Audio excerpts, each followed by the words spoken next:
Film का नाम क्या है? जैसा कि आपने अभी कहा श्वेता जी, फिल्म का नाम है आदि पुरुष। जब हम आदि पुरुष बना रहे हैं तो पहली बात तो दो तीन चीजें मैं एकदम स्पष्ट कर दूं, मैंने पहले भी कही हैं और अभी स्पष्ट कर देता हूं। हमने रामायण नहीं बनाई है, हम रामायण से प्रेरित हैं।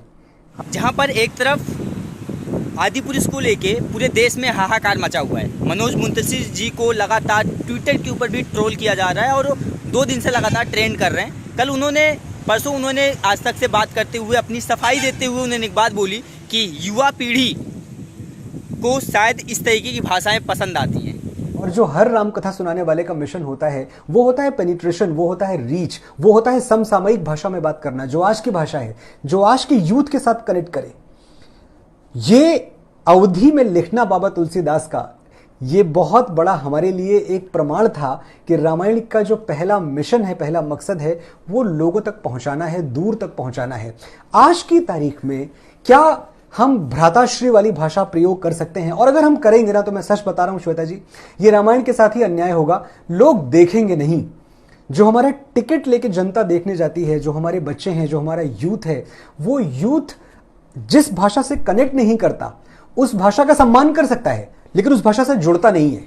इस वीडियो को देखने के बाद आपको ऐसा लग रहा होगा कि आज के युवा को प्यार से बात करना नहीं आता, सम्मान की भाषा नहीं आती, उसको रे ते बे और माँ बहन की गाली देकर ही बात करना आता है।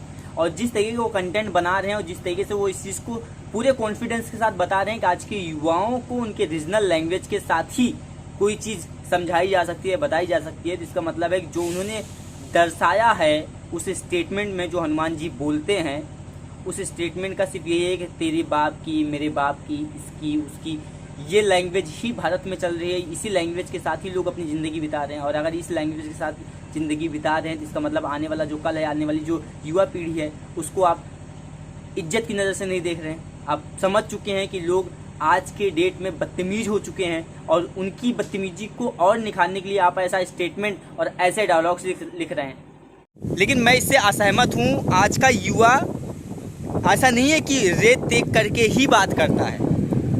वो आपने अज्यूम कर लिया, उसमें आपकी गलती है। बट हमें अपना संस्कार पता है, हम भी अवधवासी हैं और हमें भी आप और प्यार से बात करना आता है, पहली चीज़। दूसरी चीज़, जहाँ एक तरफ पूरे देश में हाहाकार मचा हुआ है, वहीं अगर बात करें साउथ इंडिया में, तो ये मूवी बहुत तेज़ी से देखी जा रही है। कुछ ऐसे पोस्टर्स मुझे रोड पर दिखाई दिए जब मैं आज ट्रैवल कर रहा था। कुछ ऐसे थिएटर पे लोग निकले बाहर से, जो मूवी देख के निकले थे, तो उन्होंने प्रभास की जय जयकार करी। और बाहर निकलने के बाद जब साउथ इंडिया में लोग बाहर आ रहे हैं तो उस मूवी को बहुत ज़्यादा अप्रिसिएट कर रहे हैं। लेकिन नॉर्दर्न इंडिया की बात करें तो वहाँ पर जो एक हनुमान जी का स्टेटमेंट दिया जाता है, वो स्टेटमेंट इतना वल्गर होता है, जिसकी वजह से लाखों लोगों की आस्थाएँ कहीं ना कहीं आहत होती हैं। और बहुत सारे लोग ये भी बोल रहे हैं कि मेरा 3 घंटा बर्बाद कर दिया, मेरे पैसे तो गए ही गए, प्लस मैं वहाँ से मेरी आस्थाएं भी आहत हुई है। साथ ही साथ इस मूवी ने समाज को तोड़ के रख दिया है और उसमें पूरी तरीके से मनोज मुंतशिर को ट्रोल किया जा रहा है। लेकिन इसमें सिर्फ मनोज मुंतशिर की ही बात नहीं है, उस मूवी के जितने भी किरदार हैं वो सभी इसके जिम्मेदार हैं, क्योंकि उन्होंने इस रोल को बखूबी निभाया है और बिना ये सोचे समझे कि हमारी आस्थाएं इससे जुड़ी हुई हैं और हमारी आस्था पे भी इस चीज़ का फर्क पड़ता है। लेकिन अगर साउथ इंडिया की बात करें तो साउथ इंडिया में शायद इतना ज़्यादा प्रोपोगंडा इस चीज़ का नहीं किया जा रहा, क्योंकि यहाँ की रीजनल लैंग्वेज में बदल के दिया गया है स्टेटमेंट। अगर हम तेलुगु की बात करें, तमिल की बात करें, कन्नड़ की बात करें, तो यहाँ पर लगातार चीज़ें बदली गई हैं। यहाँ पे स्टेटमेंट उस तरीके का नहीं है जिस तरीके से नॉर्थन इंडिया के लोगों के साथ में मनोज मुंतशिर के द्वारा लिखा गया है। और वो मुझे लगता है कि सब सोचने का टाइम है, सोचने का विषय है कि अगर ऐसे, जिनको लाखों लोग, करोड़ों लोग पसंद करते हैं, और मनोज मुंतशिर एक ऐसा चेहरा है जिन्होंने बॉलीवुड में एक अलग अपनी जगह बनाई, अपनी पहचान बनाई और हज़ारों लोगों की ज़िंदगी में एक विश्वास बन के आए कि नहीं, मैं भी कुछ लिख के अपना नाम कर सकता हूँ। पहली बार ऐसा कोई हुआ जो लेखक, जिसको इतनी ज़्यादा प्रसिद्धि मिली, इतना ज़्यादा प्यार मिला, और वो मिला इसलिए क्योंकि हम लोगों ने बहुत प्यार दिया। लेकिन इसका ये मतलब नहीं है कि आप अज्यूम कर लें कुछ भी कि आज का युवा रेते ही समझता है या रेते की भाषा से ही उसको आप इंटरटेन कर सकते हैं, रेते की भाषा से ही आप उसको कनेक्ट कर सकते हैं। और अपनी सफाई में आप आज तक को अपनी सफाई में बताते हैं कि तुलसीदास जी ने जब इसको अवधि में लिखा तो ज़रूरत नहीं थी। जब उन्होंने लिखा तो उन्होंने लिखने के दौरान ये भी साबित किया कि रामायण को किसी भी भाषा में प्रस्तुत किया जा सकता है।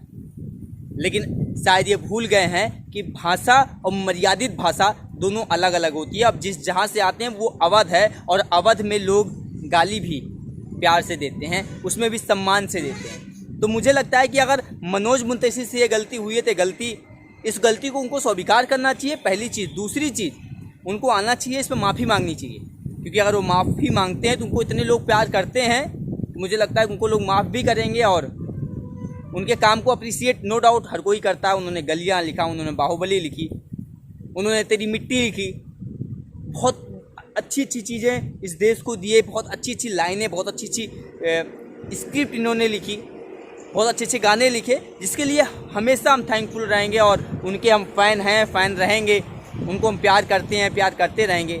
लेकिन जब अगर अपने से बड़े से किसी से गलती हो जाए तो बड़े को झुक जाने में मुझे लगता है शर्म नहीं करना चाहिए। और आज वो समय है, अगर वो झुकते हैं तो मुझे लगता है कि लोग उनको फिर से उतना ही प्यार सम्मान देंगे, नहीं तो ये मामला और बड़े स्तर से रूप लेता जाएगा धीरे धीरे। और जब ये बड़ा रूप लेगा तो मुझे लगता है छवि भी खराब होगी, और आने वाले समय में जो उन्होंने इतनी मेहनत करी है, इतनी मेहनत से एक चीज़ को बनाया है, वो 1 मिनट में ख़त्म हो जाएगा।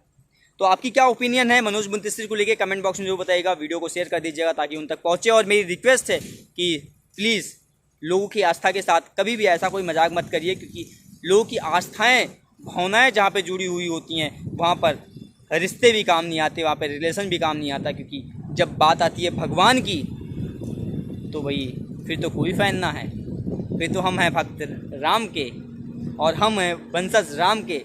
भैया जब बात आएगी भगवान राम की, जब बात आएगी उनकी आस्था की, जब बात आएगी उनके विश्वास की, जब बात आएगी उनके सम्मान की, जब बात आएगी उनके